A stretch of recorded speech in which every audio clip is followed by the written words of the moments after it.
19 फरवरी की सुबह भोर में एक ओर संगम तट पर गंगा आरती हो रही होती है तो दूसरी तरफ प्रयागराज महाकुंभ से केवल कुछ ही किलोमीटर की दूरी पर झूसी के आजाद नगर में एक लॉज के बाथरूम में एक महिला चीख और चिल्ला रही होती है।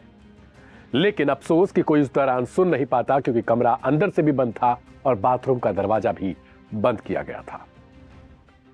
कुछ ही देर बाद फिर पुलिस पहुंचती है और वहां पर देखती है कि महिला की लाश बिखरी पड़ी है और उसे बर्बरता के साथ काट दिया गया है।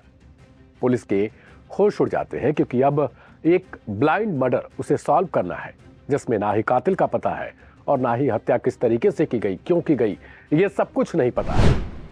और यहां तक कि पुलिस के पास आईडी कार्ड तक, क्योंकि जिस लॉज में हत्या हुई है उस लॉज में मर्डर करने वाला या फिर कोई कैसे घुसा, यहां तक कि वो महिला कौन है, ये सब कुछ नहीं पता होता है लॉज के संचालक को भी, यानी मालिक को।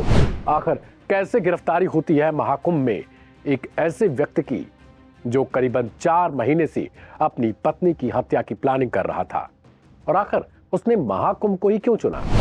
नमस्कार, मेरा नाम है दिव्यांशु। क्राइम कथा के एक नए एपिसोड के साथ आज फिर से हाजिर हैं। आज हम बताएंगे आपको महाकुंभ में हुई एक ऐसी हत्या के बारे में जिसे 4 महीने पहले से प्लान किया गया था और आखिर उसने महाकुंभ को ही हत्या करने के लिए सही स्थान क्यों चुना था।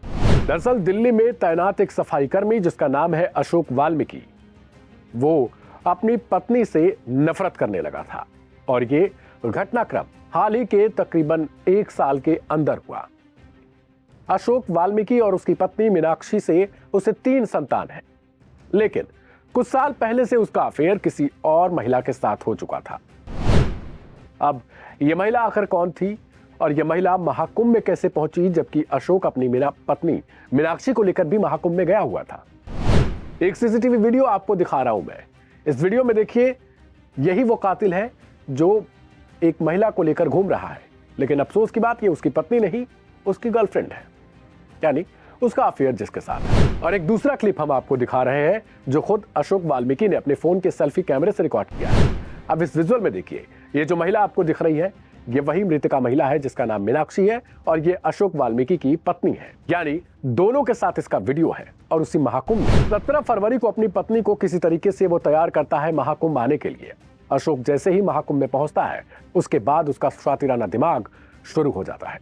अब उसको जरूरत थी अपनी पत्नी को ठिकाने लगाने के लिए किसी ऐसे कमरे की जहां पर सुनसान इलाका हो, जहां आवाज चीखने चिल्लाने तक की बाहर ना जा सके। इसके लिए वो 18 फरवरी की तारीख चुनता है क्योंकि 17 फरवरी को जैसे ही पहुंचता है वो अपनी पत्नी को महाकुंभ घुमाता है और 18 को भी घुमाता है। फिर उसके बाद स्नान कराने के बाद लेकर आता है झूसी। झूसी में ही अशोक की मुलाकात एक ऐसे व्यक्ति के साथ होती है जिसके परिचित 500 रुपए में उसे अपना लॉज दे देते हैं। उस लॉज में एक कमरा लेता है और कमरे के लिए उसे सिर्फ 500 रुपए देने होते हैं और ना ही कोई आईडी कार्ड। यानी आमतौर पर अगर आप कहीं पर जाते हैं, होटल या फिर कोई भी कमरा अगर आप लेते हैं तो आपको जरूरत पड़ती है आपके पहचान पत्र की, आपके वोटर आईडी कार्ड की या फिर आधार कार्ड की। लेकिन अशोक कुछ भी नहीं देता। रात में अपनी पत्नी के साथ खूब बातचीत करता है। पत्नी को लगता है कि बहुत ज्यादा अब ये प्यार करने लगा है, यहां तक कि 3 बच्चे होने के बाद से ये कभी पूछता नहीं था कि खाना तक खाया या फिर नहीं। लेकिन अशोक का शातिराना दिमाग तो उसका कुछ और ही कह रहा था। भोर होने तक का वो इंतजार करता है और उसके बाद बाथरूम में जाकर छिप जाता है। कुछ ही देर बाद जैसे ही उसकी पत्नी बाथरूम में पहुंचती है वो अपनी पत्नी से कहता है आई एम सॉरी। उसके बाद जब तक वो मीनाक्षी को समझती तब तक उसने धारदार हथियार के साथ उसके गले पर वार कर दिया। 3-4 बार इस तरीके से वार करता है जिससे उसकी मौके पर ही मौत हो जाती है। चीखने तक की आवाज जो है वो बाहर सही तरीके से नहीं जा पाती ताकि कोई अगल बगल का भी रहने वाला वहां पर पहुंच सके। कुछ घंटों के बाद जब अशोक वहां से फरार हो जाता है, सही सलामत वो अपने आप को समझ लेता है, उसके बाद वो तैयारी करता है अब आखिर किस तरीके से अपनी पत्नी के बारे में अपने बेटों को बताया जा सके। इधर दूसरी तरफ लॉज में जो लॉज संचालक है वो भी पहुंचता है कमरे में और देखकर वो आश्चर्यचकित हो जाता है कि वहां से खून की बूंदें निकल रही हैं बाहर। वो तुरंत पुलिस को फोन करता है। जैसे ही पुलिस वहां पर पहुंचती है और उसके बाद पुलिस के भी होश उड़ गए रहते हैं कि आखिर वो इस केस को सॉल्व कैसे करे। इधर अशोक अपनी तैयारी में जुटा था। उसने तुरंत अपने बेटों को फोन घुमाया और कहता है कि तुम्हारी मम्मी कहीं खो गई हैं, मैं उनको खोज रहा हूं। यहां तक कि खोया पाया केंद्र पर भी गया, वहां पर भी सूचना दी, माइक पर अनाउंसमेंट करवा रहा हूं, लेकिन कोई पता नहीं चल रहा है। अब बेटा, जिसका नाम है अश्विनी, वो अपने छोटे भाई के साथ तुरंत दिल्ली से रवाना होता है और पहुंचता है महाकुंभ। इसके बाद वो अपने मामा को भी बुलाता है क्योंकि उसे लगता है कि कुछ तो गड़बड़ है, क्योंकि बेटे को भी भनक लग चुकी थी कि पिता का किसी और के साथ चक्कर है और उसकी जो दिन पर दिन दिनचर्या थी वो उसकी मां के साथ बिल्कुल खराब हो चुकी थी। यानी पति पत्नी के रिश्ते पहले से ही खराब लग रहे थे। बेटे होशियार थे, उन्होंने पूरी तैयारी के साथ महाकुंभ पहुंचे। उसके बाद महाकुंभ में कुछ जगहों पर वो खोजते हैं। इसके बाद पहुंचते हैं सीधे थाने पर वो पहुंचते हैं। उसके बाद रिपोर्ट देते हैं कि उनकी मां नहीं मिल रही है, फोटो दिखाते हैं। 2 थाने से बेटों को सूचना दी जाती है कि कोई एक मृतका है झूसी में, जिसकी लाश बरामद हुई है। अगर आप चाहें तो संबंधित थाने पर पहुंचे। थाने से एसओ बताते हैं कि आखिर कौन वो महिला है और किस तरीके का उसका पहनावा है।